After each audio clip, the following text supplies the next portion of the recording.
Tiesos akibrokštai. Dar vienas klausytojas klausė. Another listener asks, kokiu pagrindu atsirado Sadukiejai?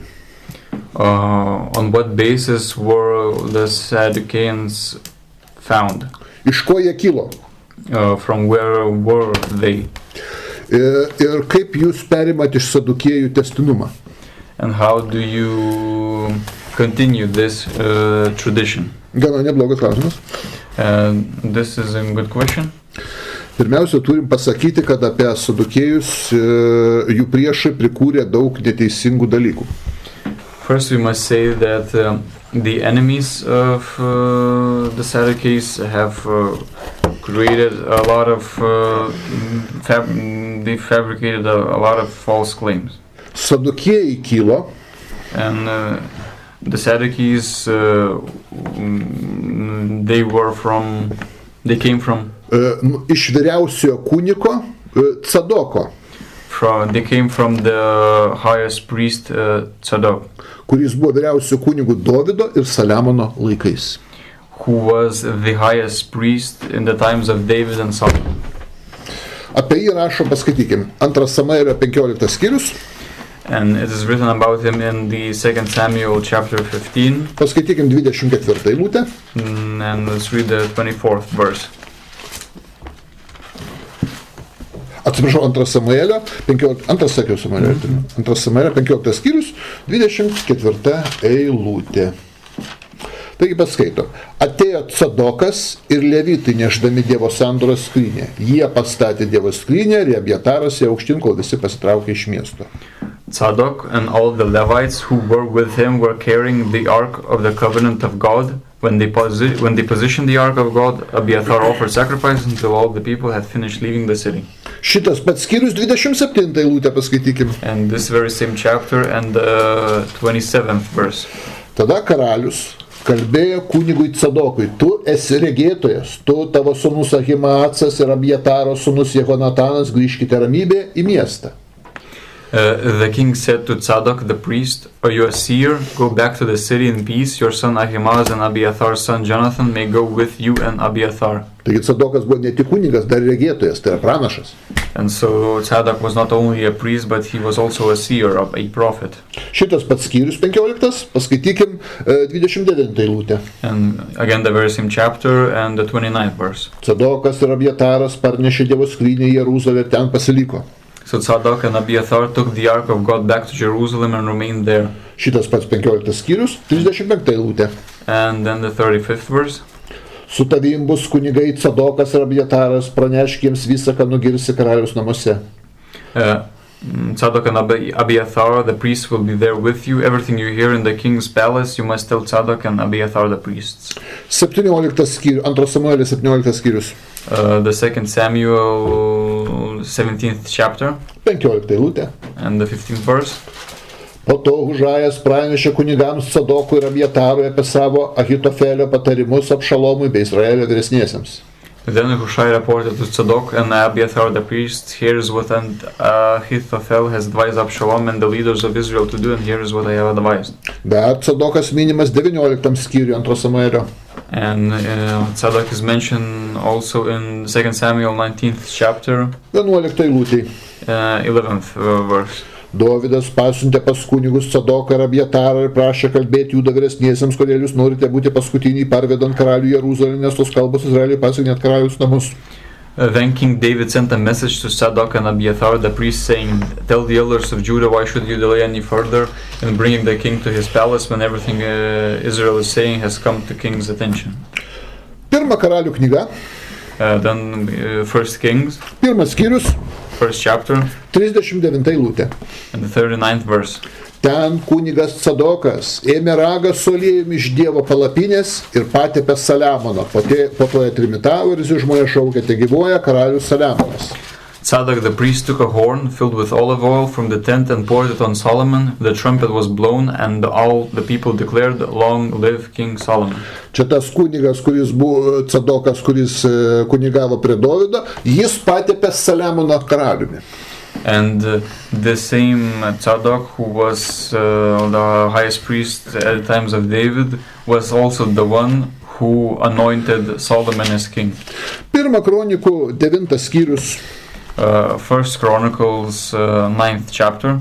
Nuo 10 iki 13 eilutės. From the 10th to the 13th verses. Gyvenę Jeruzalėje kunigai Jedaja, Jehoiaribas, Jechinas ir Azarijas sūnus Hilkijos, kuris buvo sūnus Mešulamo, sūnaus Sadoko. From the priests Yedai, Jehoiarib, Jachin, Azariah, son of Hilkiah, son of Meshulam, son of Tzadok. Čia kalba apie Sadoko linijos kunigus. Here it is talked about the family tree of Tzadok. Tęsiu toliau tą pačią eilutę. And I continue the same verse. Toliau kalba, iš kur Sadokas pats kilęs. Then it is talked about from where Sadok himself is. Jis yra sūnaus Merajoto, sūnaus Ahitubo. He is the son of Meriath, who is the son of Ahitub. Taigi Sadoko pro vaikaitis, proanūkis Azarija. And so the very earliest descendants Azariah of Sadok. Jis buvo Dievo namų valdytojas. He was the leader in God's temple. Matot, prie Saliamono ir Dievo namams vadovavo kunigai iš Sadoko linijos. And so we see that the leaders of the God's temple, for example, the latest descendant Azariah and so on, were from the Sadok tribe. Dabar svarbus momentas, akcentas. Here there's an important moment. Po grįžimo iš Babilono nelaisvės, after returning from the Exodus to Babylon, šventykloj kunigo pareigas atlikti turėjo teisę tik tai to Sadoko biologiniai palikuonys. After this event, the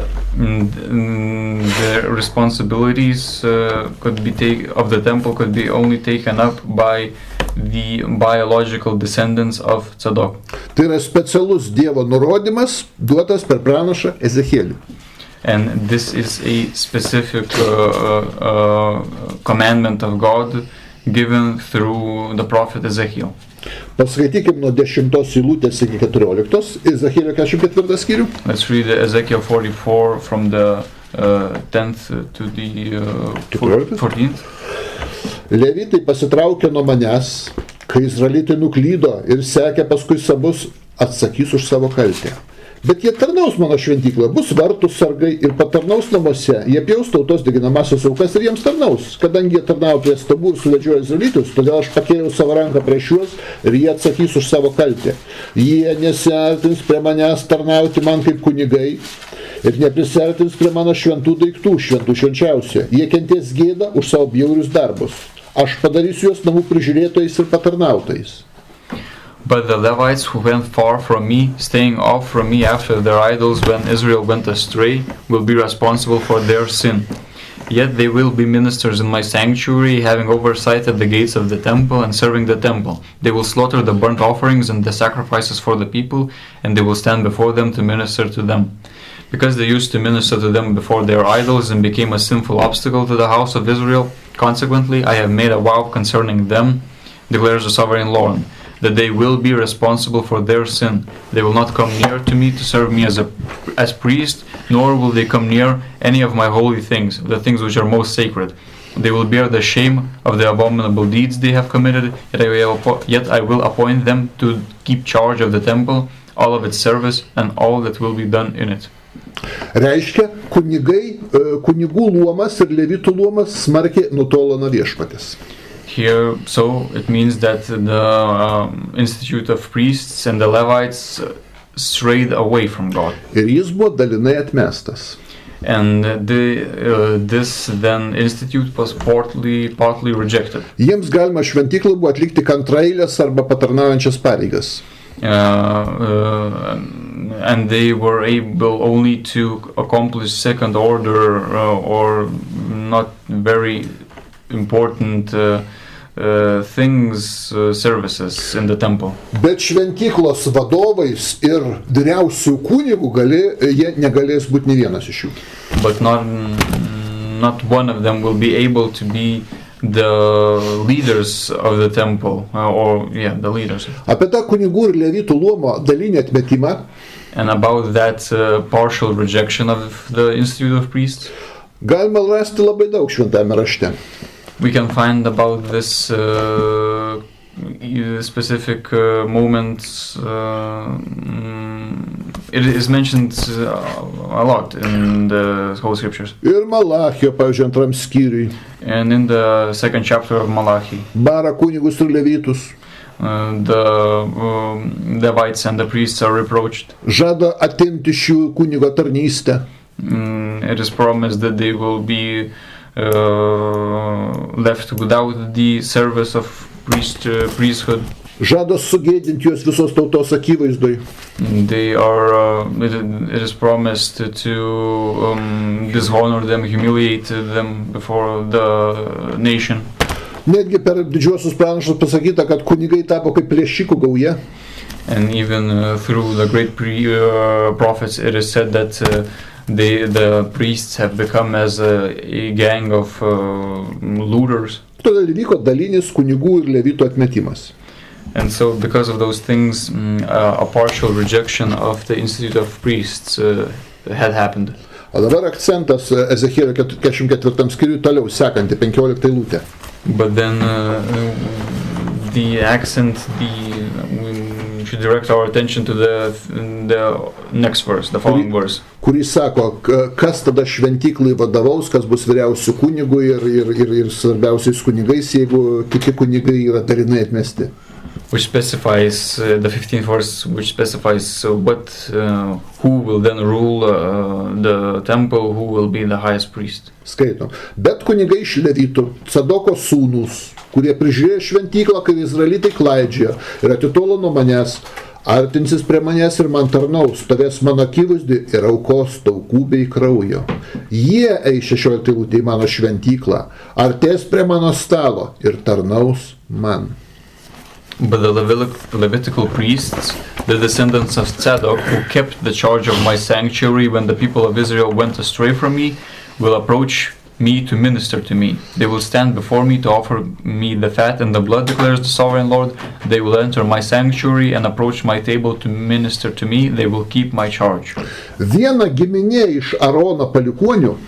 And one family from the descendants of Aaron. Tai yra vyriausio kunigo prie Saliamono ir Dovydo kunigavusio Sadoko palikuonys. And the descendants of the priest who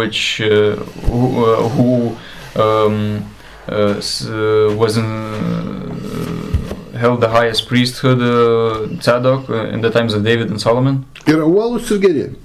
These descendants are hard-working and good. Ir jiems Dievas palieka tarnauti šventyklai kunigais ir vyriausiais kunigais.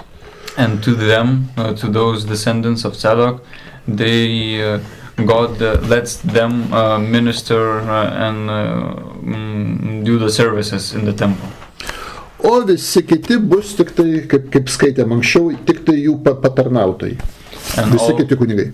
And all the other priests will only be as second order, not so important servants of the temple.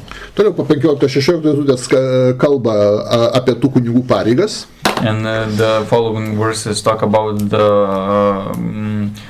duties, responsibilities of the priests. Iš Sadoko giminės kunigų. Of the descendants of Zadok. Visko neskaitysim dabar dėl laiko. We will not read everything because of time. Paskaitysim tik tai 23-24 eilutę. We will read only the 23rd and the 24th verses. Kokia pareiga dar duota kunigams iš Sadoko linijos? What kind of duty is given to the priests of the Zadok line? Jie mokys mano tautą atskirti, kas šventa ir nešventa, aiškins, kas švaru ir nešvaru. Moreover, they will teach my people the difference between the holy and the common and show them how to distinguish between the ceremonially unclean and the clean. Mokymas ir Toros aiškinimas tik tai šitos Sadoko linijos kunigų rankose, jų reikia klausyti. And so the teachings and explanations of the Holy Scriptures are a duty only of this line of Tzadok. Jokie kiti levitai ar Aarono palikuonys, kurie nėra iš Sadoko linijos, nebeturi tos teisės. Jie gali tik padėjėjais būti pagalbininkais. No other Levites and no other descendants of Aaron can take up such duties and responsibilities. They are only second order servants. Juo labiau kažkokie rabinai, kurie iš vis net ne iš Levio giminės. Absoliuti dauguma. Net kraujo to neturi. And this is even more valid for the rabbis who do not even have any kind of blood relation to those families and tribes. Jie negali aiškinti švento rašto. They cannot explain or teach the Holy Scriptures. Tai prieštarautų Dievo nurodymui. Tik Sadoko giminės kunigai gali aiškinti šventą raštą. And this would go against God's law if they did that, because it is clearly written that this teaching can be carried out by the descendants of Tzadok. Skaitom toliau apie Sadoko linijos kunigus. Let's read further about the priests of Tzadok. 24 eilutė. The 24th verse. Kilus ginčui, jie bus teisėjais ir teis pagal mano nuostatus. In a controversy, they will act as judges, they will judge according to my ordinances. Jie bus teisėjais. They will judge, they will act as judges. Taigi negali būti kažkokio kitokie levitai ir kiti Aarono palikuonys, nebūdami Sadoko giminės linijos teisėjais Izraelyje.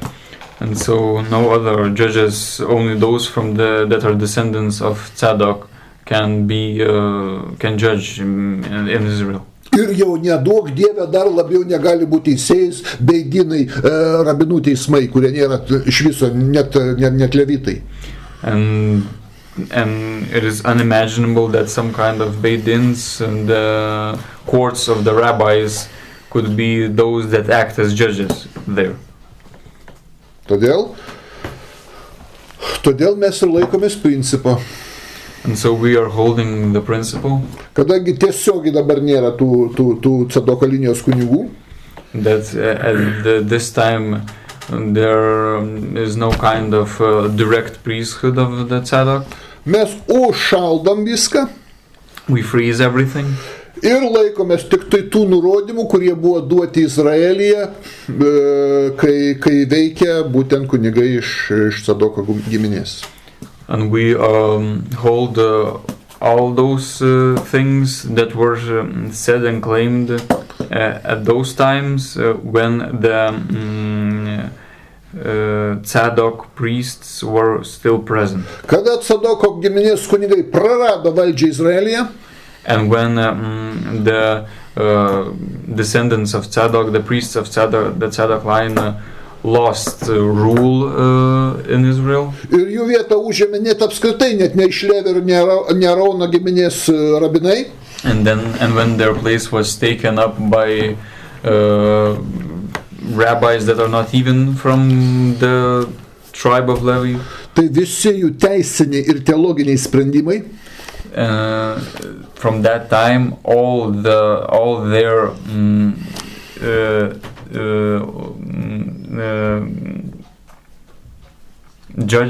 judgments concerning law and theology yra atmetami, are rejected.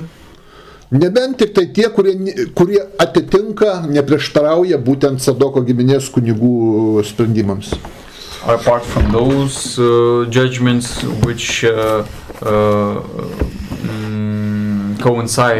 cooperate with those judgments of the descendants of Sadok. Dar Ezekielis apie Sadoko kunigus linijos mini 43 skyriui 19 eilutėj. And it is talked about the priests of Sadok in Ezekiel 43rd chapter 19th verse. Kunigui Levitui iš Sadoko giminės, kuris artinsis prie manęs, kad man tarnautų, sako, Dievas turi duoti auką už nuodėmę jauną veršį iš bandos. He will give a young bull for a sin offering to the Levitical priests who are descended from Tzadok, who approach me to minister to me, declares the sovereign Lord. Reiškia visos šventyklinės aukos. Meaning that's all the sacrifices of the temple. Kurios pagal Mozės įstatymą yra atiduodamos kunigams. which are according to the law of Moses given to the priests. Priklauso tik Sadoko giminės linijos kunigams. This duty is only available, this responsibility is only given to the descendants from Sadok. Dar paskaitykime Ezechielio 48 skyrių. Let's read Ezekiel 48, 10-11 eilutė. the 10th and 11th verses. Kunigams priklausys 25 000 nendrių į šiaurę, 10 000 į vakarus, 10 000 rytus ir 25 000 į pietus. Viešpaties šventykla bus viduryje. Ši dalis priklausys pasišventinusiems kunigams, Sadoko sūnums, kurie man ištikimai tarnavo, kai izraelitai ir levitai buvo nuklydę. These will be the allotments for the holy portion, for the priests, toward the north 8 1/4 miles in length, toward the west 3 1/3 miles in width, toward the east 3 1/3 miles in width, and toward the south 8 1/4 miles in length. The sanctuary of the Lord will be in the middle. This will be for the priests who are set apart from the descendants of Zadok, who kept my charge and did not go astray when the people of Israel strayed off like the Levites did. Ir 12 sekantį eilutę paskaitykim. And the following 12th verse. Jiems priklausanti krašto dalis, esanti šalia levitų dalies, bus labai šventa.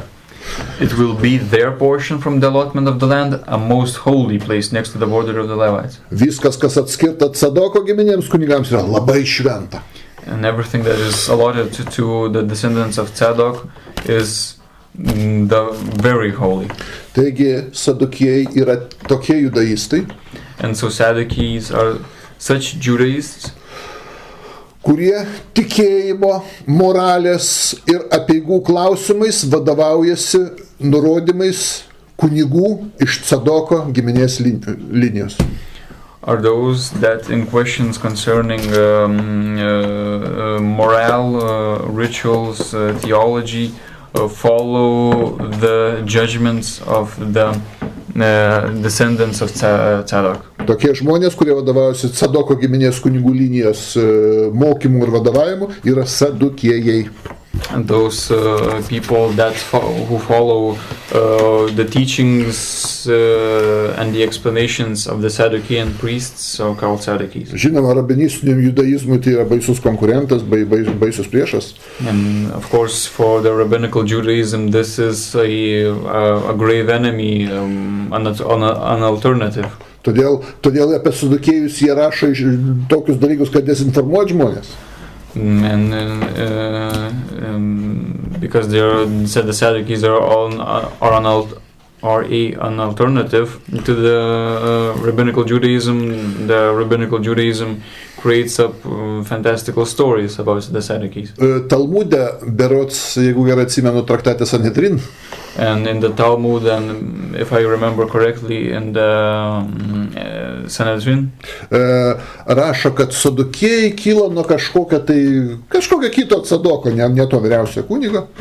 It is said that the Sadduceans came from another Zadok, not the Zadok that was the priest. Kuris mokėsi pas savo mokytą, buvo labai prastas mokinys, nieko nesuprato, savaip suprato ir įkūrė savo sektą. And that person had his own teacher and did not understand anything, and because of that ignorance created his own religion. Tai yra didžiulė dezinformacija. And this is great disinformation. Sadukėjai yra nuo vyriausio kunigo Sadoko palikuonių, laikosi šito Ezechielio 44 skyriui duoto sprendimo, kad tik Sadukėjų Sadoko palikuonys vadovaus ir mokys.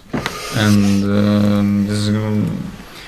the truth is that the Sadok was the high priest, and the Sadduceans are those that follow the teachings of the descendants of the Sadok, and that follow the commandment given by God in the Ezekiel 44th chapter, that the Sadduceans are now in charge. Mūsų tiesos akibraiščio klausytojo klausimo antroji dalis yra dar geresnė už pirmąją. And the listener's question, the second part of his question is even better. Nes joje užsimenama, kad Sadukėjų dabar nėra šita kunigų linija nutrūkus. Because in that question it is made mention of the fact that this line, this family tree is cut off ended abruptly. Tai kokiu pagrindu jūs testinumą perimat iš Sadukiejų tada? And then the question asks, on what kind of basis do you establish this continuity with the Saducees? Praėjus vos ne 2000 metų. After almost 2000 years have passed. Mūsų testinumas nuo tos anos pirmajame amžiuje veikusios Sadukiejų mokyklos ir konfesijos pasireiškia 3 aspektais. Our continuity with the Sadducees that existed in the first century of the Common Era, this continuity establishes itself through 3 moments. Tai rašytinis, dvasinis ir nominalistinis. It is the literal, the scriptural, the spiritual, and the nominal. Rašytinis. So the literal scriptural moment. Pirmas. The first moment. Tai komentarais į šventą raštą. These are the commentaries to the Holy Scriptures. Ir į Mozės įstatymo aiškinimus. And to the explanations of the law of Moses. Mes remiamės tik tą žydų literatūrą. We follow only that Jewish literature. Kuri surašyta tais laikais, kai Sadukiejai turėjo absoliučią įtaką tautai.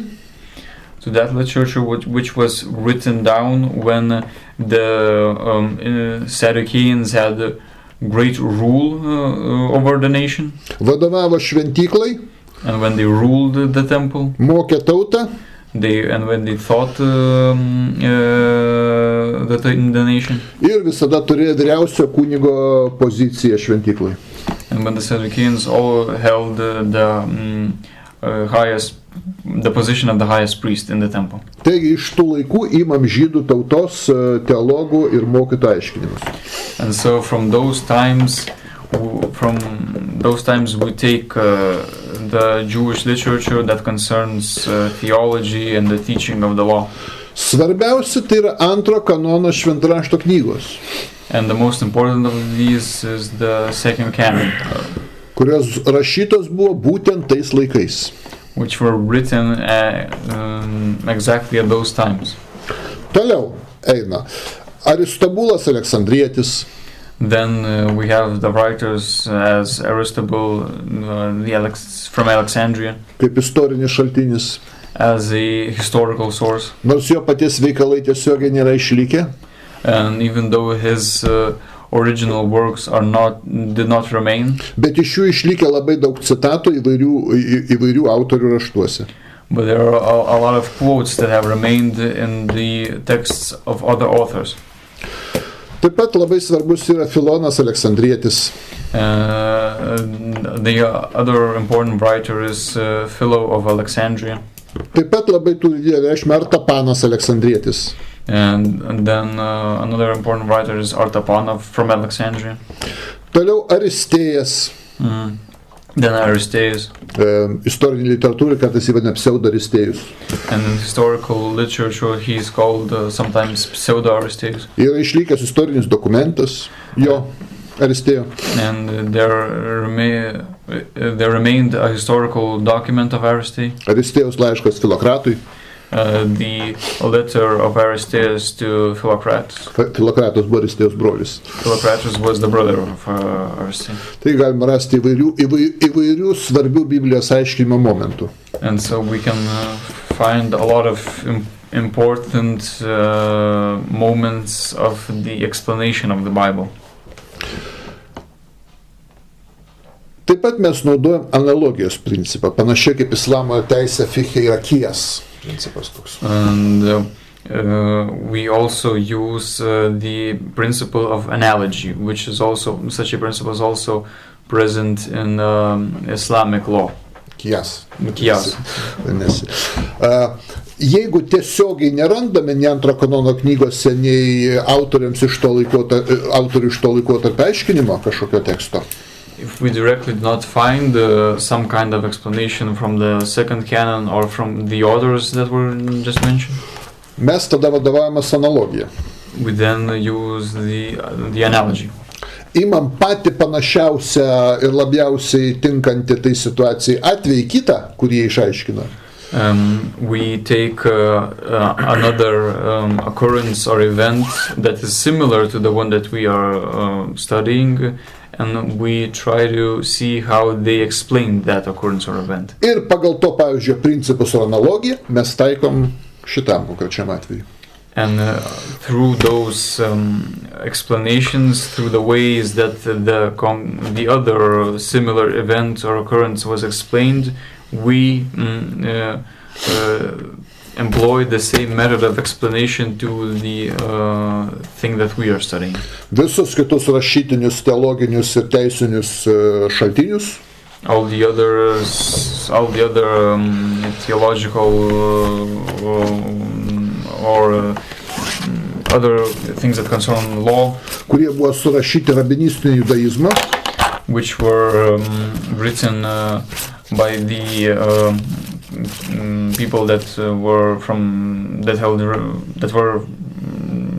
rabbinic Judaists. O rabinistinis judaizmas juk yra fariziejų sektos tąsa, tikrasis perėmėjas. And rabbinic Judaism is the sect of Pharisees, the true inheritor of. Mes kategoriškai atmetam. We categorically reject such literature. Nes fariziejų sekta skiriasi nuo Sadukiejų, kad jie nepriėmė Sadoko kunigų autoriteto. And the sect of Pharisees is specifically differentiated. Their specific difference is that they did not accept the teachings of the Saducees. Pasistatė savo iš liaudės mokytojus.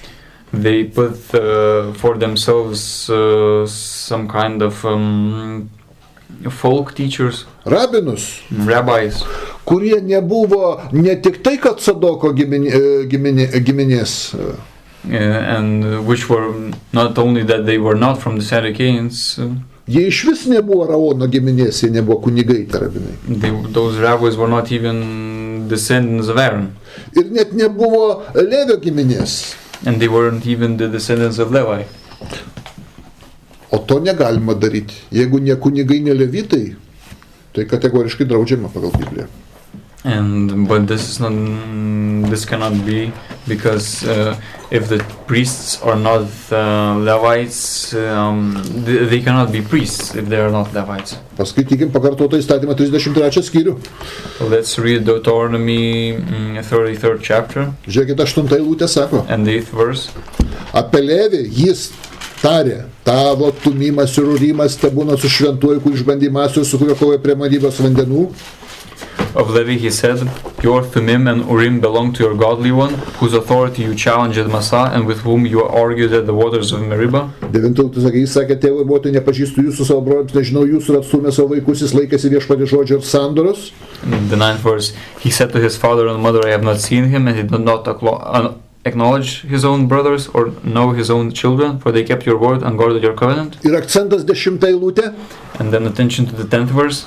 Jis mokys tavo įsakymų Jakūbą ir įstatymų Izraelį. They will teach Jacob your ordinances and Israel your law. Levis. This is Levi. Ne Judas, ne Benjaminas, bet Levis. Not Judah, not Benjamin, but Levi. Tik levitai gali mokyti tautą Izraelį Dievo įsakymų ir teologijos. And only the Levites can teach Israel law and theology. Dar Biblija patiksina plačiau šitą dalyką. And the Bible goes more in detail, explains this thing in detail. Levitas, bet ne kiekvienas. The priest must be a Levite, but not every Levite can. O tik iš vienos Levitų giminės, Mozės brolio Araono šeimynos palikuonis. And only those Levites that are descendants of Aaron, the brother of Moses. Ir ne kiekvienas Araono dar Biblija patiksina palikuonis gali mokyti. And not every single descendant of Aaron can be a teacher, a priest. O tik Sadoko palikuonis nuo Ezechielio laikų pasakyta, nuo grįžimo iš Babilonijos laikų, tik Sadoko palikuonis.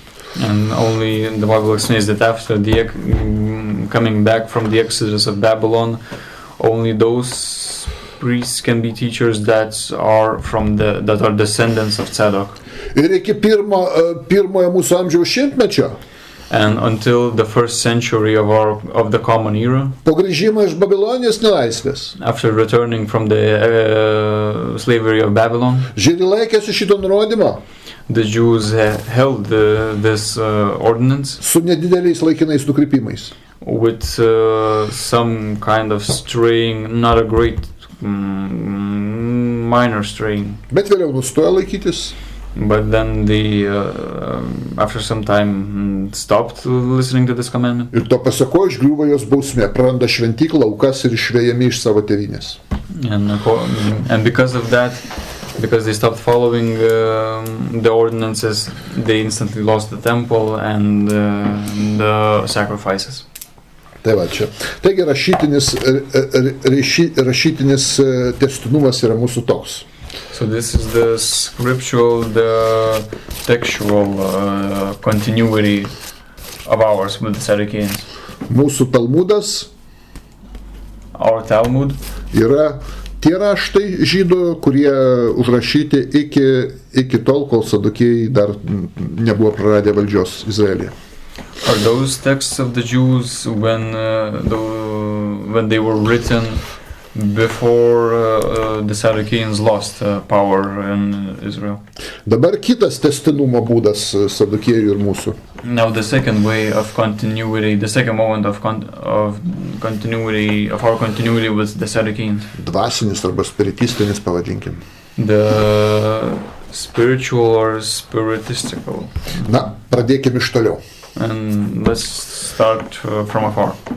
Tora mus moko, the Torah teaches us, kad tam tikra žmogaus dvasios dalis, that a certain part of the human spirit, arba tam tikras jo dvasios aspektas gali būti perduotas kitam asmeniui.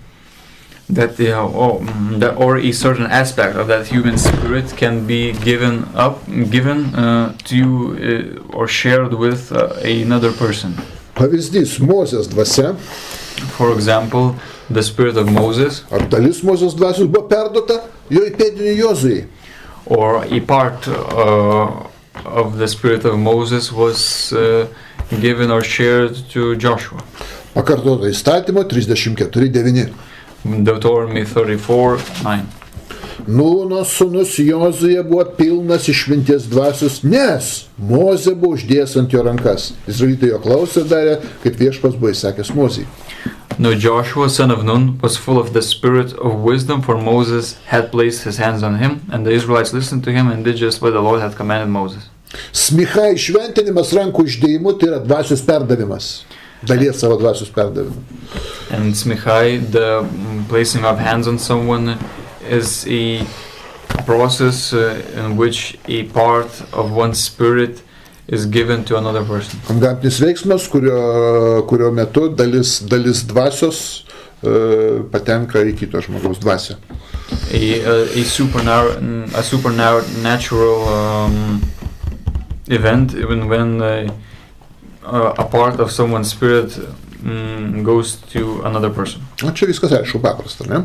And here everything is clear and simple. Įdomesnis dalykas yra tas, but the more interesting thing is that kad žmogaus dvasią kažkokią galima gauti nebetarpiškai, net kai nėra to žmogaus iš viso. But the interesting thing is that we can receive a part of the spirit of some kind of person not through a direct way. Užtenka turėti to asmens kažkokią relikviją. It is enough to have some kind of relic of that person. Tai yra daiktą, kuris tam asmeniui priklausė. a thing, a relic, a thing that was once a property of that person. Ir buvo dažnai naudojamas tos mens. And that thing was often used by that person. Turint tą daiktą, gali tos mens nebūt, galiu aš šią dvasę gauti. And Dalį dvasios. when I have such an item, I can receive a part of the spirit of that item's owner. Nu žiūrėkit, pateiksiu įrodymą iš Biblijos. And I will provide a proof from the Bible. Antra karalių knyga. The second Kings. Antras skyrius. The second chapter. Nuo 12 iki 15 eilutės. From the 12th to the 15th verses. Čia Elijaus ir Eliziejaus atvejis. And this is the Elias and Elisha's event, incident. Taigi, antra karalių knyga, antras skyrius nuo 12 iki 15 eilutės. So the second Kings, second chapter, 12th and 15th verses. Na, paskaitysiu nuo 11, kad būtų aiškiau kontekstas. I will read from the 11th verse that the context will be more clear. Jiems besikalbant ir einant toliau, pasirodė ugninis vežimas, bei ugniniai žirgai perskriejo juodu. Taip Elijas buvo paimtas viesulų į dangų. Eliziejus tai matė ir šaukė: mano tėve, Izraelio kovos vežimai ir jo raiteliai. Ir jis daugiau jo nebematė. Tuomet jis persiplėšė drabužius. Eliziejus pakėlęs Elijo apsiaustą, kuris nuo jo nukrito, sugrįžęs atsistojant Jordano kranto. Jis paėmė nuo Elijo nukritusi apsiaustą ir sudavęs juo per vandenį tarė: kur yra viešpats Elijo Dievas? Kai jis sudavė per vandenį, vanduo persiskri ir Eliziejus perėjo. Pranašų sūnus, kurie buvo kitoje pusėje Jeriche, jį pamatė, sakė: Elijo dvasia nužengė ant Eliziejaus. Atėjo pasitikti, jie nusilenkė prieš jį iki žemės.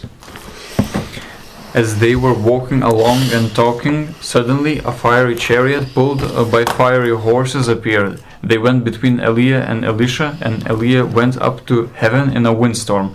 While Elisha was watching, he was crying out, my father, the chariot and the horsemen of Israel." Then he could no longer see him. He grabbed his clothes and tore them in two. He picked up Eliah's cloak, which had fallen off him, and went back and stood on the shore of Jordan. He took the cloak that had fallen off Eliah, hit the water with it, and said, "Where is the Lord, the God of Eliah?" When he hit the water, it divided, and Elisha crossed over. When the members of the prophetic guild in Jericho, who were standing at a distance, saw him do this, they said, "The spirit that energized Eliah rests upon Elisha." They went to meet him and bowed down to the ground before him.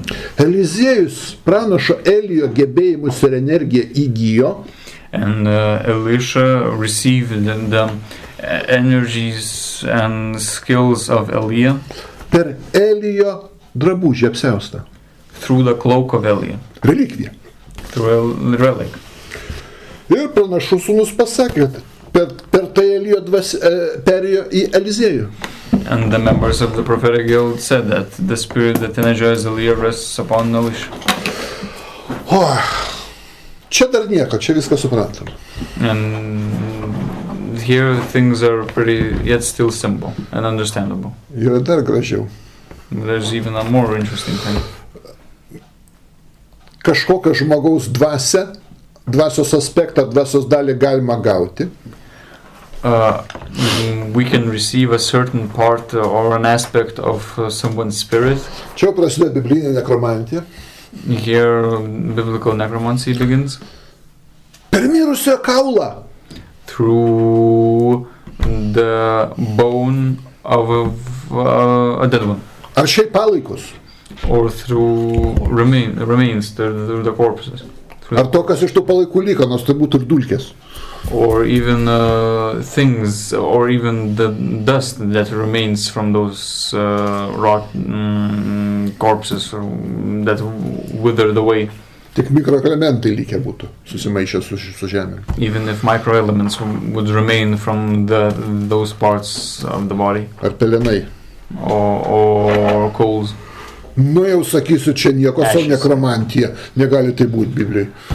But you will say that this is some kind of necromancy. Could this be in the Bible? Kad nebūtų čia žodžiaujančių, atsiverskit antrą karalių knygą. But let's see the second Kings. 13 skyrių, 21 eilutė. the 13th chapter and the 21st verse. Ir įdėmiai apmąstydami įsiskaitykime. And let's attentively and thoughtfully read this. Kartą laidojant vyrą, žmonės pamatė karių būrį ir įmetė tą vyrą į Eliziejaus kapą. Kai tas vyras kape palėtė Eliziejaus kaulus, atgijo ir atsistojo. One day some men were burying a man when they spotted a raiding party, so they threw the dead man into Elisha's tomb. When the body touched Elisha's bones, the dead man came to life and stood on his feet. Elijo dvasia perėjo Eliziejų per jo drabužį apsiaustą. And so the spirit of Elijah went to Elisha through Eliah's cloak. Ir pasiliko Eliziejuje. And remained in Elisha. Ir ta pati Elijo dvasia pasilikus Eliziejuje. And the same spirit of Eliah that remained in Elisha. Pateko į kitą žmogų, jau mirusi, lavoną. And it went into another person that was already dead. Įvykus tam tikram kontaktui su palaidojimo vieta, kapu, kaulu. When a certain contact was made in the tomb with a bone. And, yeah. Na, daugiau detalių aš tokių smulkenų čia nepasakosiu dabar, ne visiems reikia tai žinoti. And I will not go in details, not everyone needs to know this. Bet žinot, kabaloje yra toks dalykas, ibur vadinamas. But there's a nibur in Kabbalah, I think. Vadinamas gerasis apsėdimas. Yra blogasis dibuk apsėdimas, yra gerasis apsėdimas. And that ibur is a certain taking up of a body, a possession of a body, a good possession of the body, in not the dibuk, which is an evil possession of the body.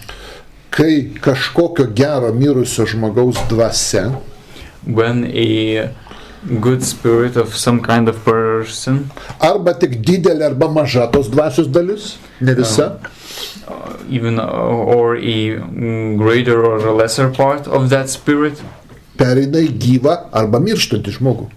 It can go into a living or into a dying person. Jau netgi Ari savo veikale reinkarnacijų vartai. And even in Ari and his work, The Gates of Reincarnation, rašė, kad dėl dviejų dalykų įvyksta ibur. Wrote that ibur happens for two reasons. Kai gyvas žmogus negali susitvarkyti su kažkokia problema, when a living person cannot come battle with a problem ar užduotėm, or a task, ir kažkokia švento mirusio žmogaus dvasia ar dvasios dalis įsikūnija, kad padėtų tos reikalus įspręsti. Then a part of a spirit of a holy one and then comes into that body and helps to solve that task. Ir tame gyvame žmoguje apsigyvena papildomi gebėjimai, papildoma jėga. And in that person additional skills, additional skills appear. Arba yra dar vienas atvejis, dėl ko vyksta ibur. But there is also another reason why ibur happens. Ibur, nėštumas, pastojimas. Ibur meaning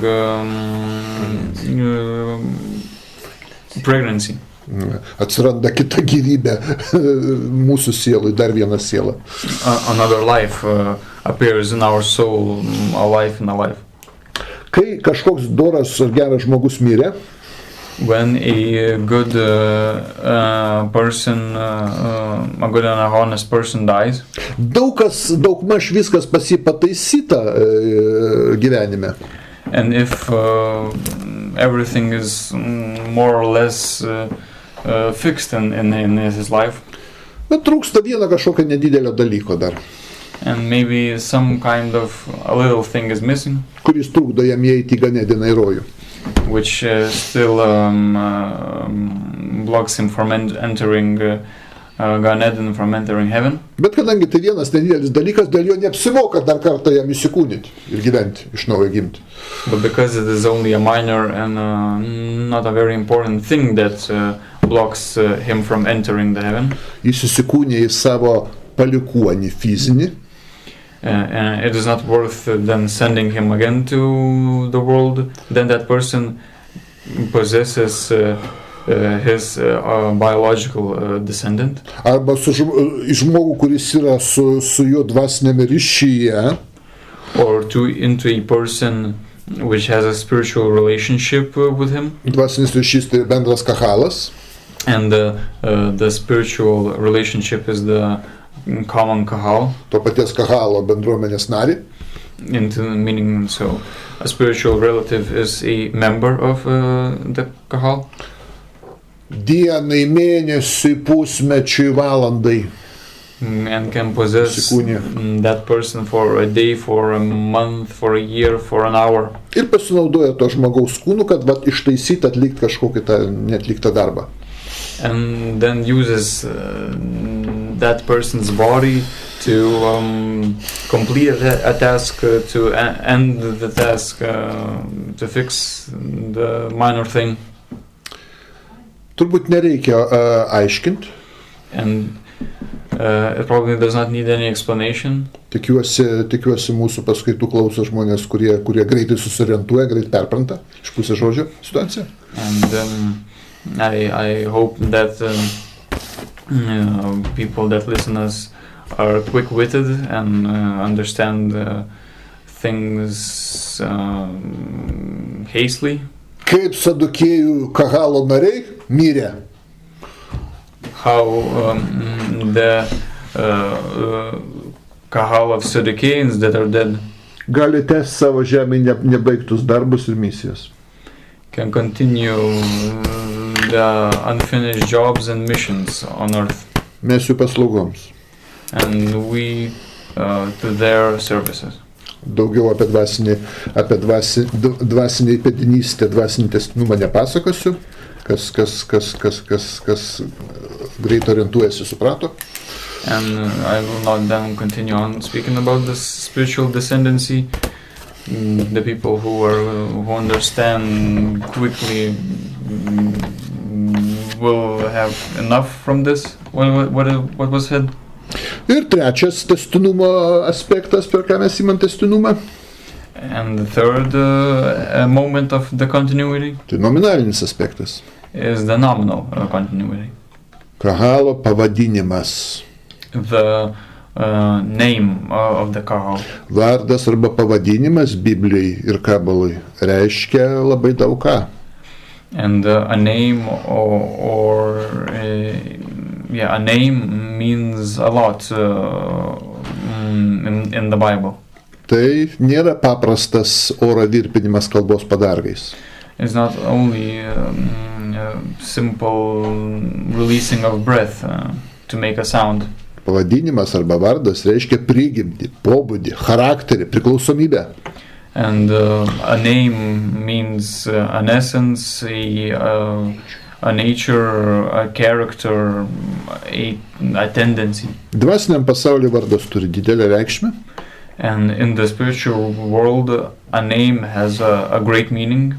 Nes pritraukia to, su kuo mes tuo vardu tapatinamės. Because that name attracts those with whom we identify ourselves. Savybės, gebėjimus ir galias. Attracts those traits and skills. Taip, vardas ar pavadinimas sukuria ryšį, priklausomybę arba tęstinumą. And so by attracting those traits, skills and powers, a continuity is established. Štai kodėl labai svarbu mums pabrėžti ir vadintis, kad mes esam Sadukiejai. Here, this is the reason why it is important for us to really highlight that we are Saduceans. Ir būtina psichologiškai identifikuotis su Sadukiejais. And it is necessary to psychologically identify with the Sadducees. Nes. Because mūsų pavadinimas Sadukiejai pritraukia. Our name, the Sadducees, attracts. Sadukėjiškas psichologinės savybės. it attracts the psychological traits of Saducean-like people. Jų dvasinės jėgas, Their spiritual powers. paprastai mūsiškai pasakykim dvasinė energetika. And to put it simply, in more simple concepts, their spiritual energetics. Ir suriša mūsų Sadukiejų konfesiją veikusią senovėje. And this connects us with the Sadducean community that was present in the ancient times. Ir B, And B, atskiria mus psichologiškai ir energetiškai this separates us psychologically and energetically nuo fariziejų konfesijos from the confession of Pharisees ir jos hipostazės, and from its hypostases of, jos tęstinumo dabartinėje žydų ortodoksų konfesijai. and separates us from that hypostasis of the Pharisees and the Jewish Orthodoxy. Ir dalinai tos fariziejų konfesijos tęstinumo žydų konservatorių konfesijai. And in part separates us from the Jewish conservatives. Štai kaip mes tą tęstinumą užtikrinam. 3 aspektais. And so in these 3 aspects, in these 3 moments, we establish this continuity. Čia dar norėčiau nuo savęs papildyti prie to klausimo. And I would like to add from myself to this question. Kelia šypsna, kaip kartais žydų ortodoksai bando argumentuoti prieš sadukiejus. It is sometimes funny to hear how the Jewish Orthodoxies argue against the Sadducees. Sadukiejų blogumą įrodo tai, They say that the evilness of Sadducees is proved by kad jie išnyko, jie pralaimėjo fariziejams. Ir žydų tautoje jie buvo išstumti. is proved by the fact that they went extinct. They were pushed away by the Jewish Pharisees. Jie ilgam išnyko And they say that they are evil. iš žydų tautos. Their evilness is proved by the fact that they went away from the Jewish nation for a long time. Jeigu imsim, kad blogai tas, kas išnyko iš žydų tautos ir fariziejai buvo įstumta, Then if we take this principle that evil is that thing which was pushed out from the Jewish nation, tai tada didelis blogis yra šventikla, nes išnyko iš žydų tautos. then accordingly to this principle, the holy temple is evil because it is extinct, is no longer present in the Jewish nation. Arba didelė blogybė yra pranašai, nes jie išnyko iš žydų tautos. Nebėra. Because, or according to this principle, the prophets are a great evil because they are extinct and no longer present in the Jewish nation. They were pushed away by other forces. Arba Elijas yra didelis blogis, nes jis buvo paimtas, patrauktas iš žydų tautos, jo nebeliko. Or Eliah is a great foul or evil because he was taken away from the Jewish nation. Kaip tik tas faktas rodo, kad pranašai, kunigai, Elijas, šventikla išnyko už bausmę žydams, nes žydai nusidėjo tokie geri dalykai, buvo patraukti iš jų atimti. But this same fact, these facts that the temple was taken away, that the Sadducees are no longer present, that the prophets are no longer present, these facts show an opposite, that they were given as punishments, that they were good things, but as punishments they were taken away. Taip ir sadukiejai su teisingu mokymu, su Toros judaizmu buvo patraukti.